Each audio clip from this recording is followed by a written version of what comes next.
La violencia laboral, también llamada mobbing, ha sido tema de estudio de muchos investigadores en todo el mundo, siendo en la actualidad un problema a resolver en todas las compañías y dependencias, debido a los efectos negativos que causan en las organizaciones y personal. Es unas conductas reiteradas donde afectan la dignidad de las personas, y lo que se pretende con el acoso laboral es que la persona renuncie, se separe de su lugar de trabajo. Y también normalmente el acoso laboral cuenta con cómplices, con testigos mudos de esta situación que no apoyan a la persona que ha sido acosada.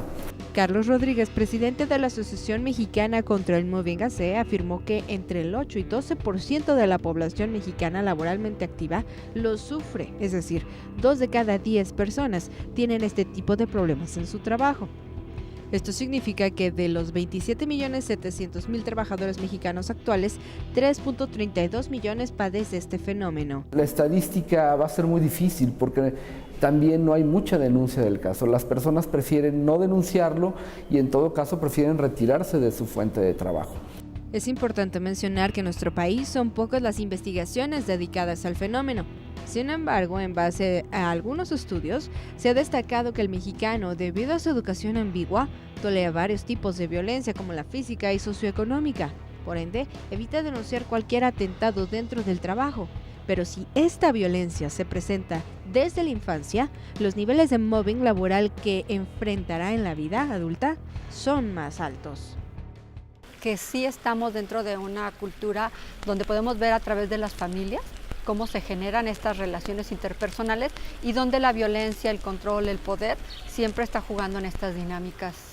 De acuerdo a lo anterior, es importante señalar que existen 3 categorías de acoso laboral en función de quién lo infringe. 1. Cuando el jefe acosa a uno o más trabajadores. 2.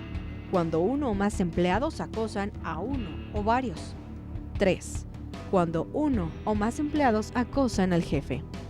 Pero también existen factores que influyen en el acoso laboral, como los personales, situacionales relacionados con la organización de trabajo y finalmente organizativos como prácticas no éticas, autoritarismo y desconfianza.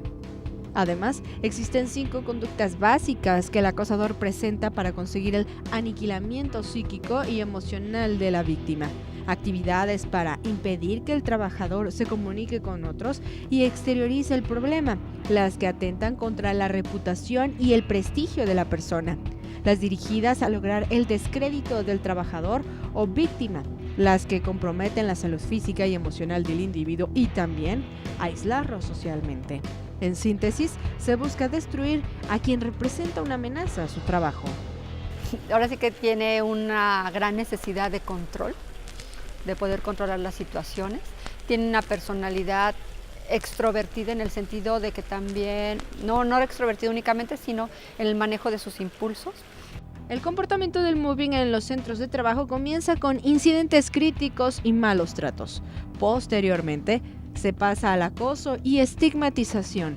Aquí el acosador elige a su víctima y realiza ataques de forma continua, ridiculizándole ante los demás.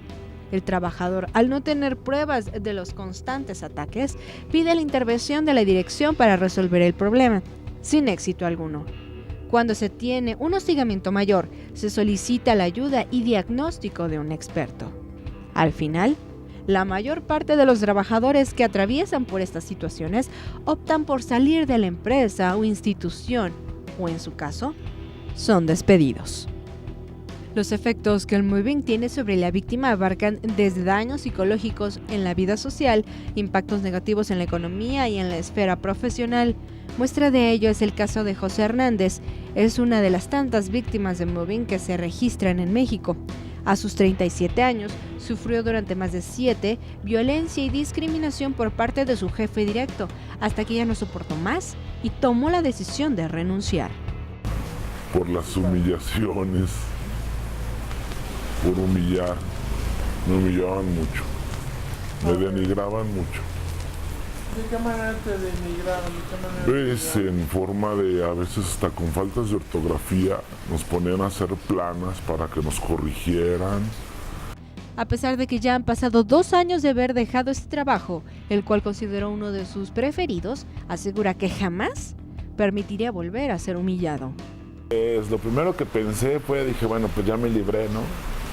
A trabajar, a ponerme a trabajar, a meter currículums, a moverme lo más que se pueda y pues lo hice. ¿Crees que cometiste un error al renunciar?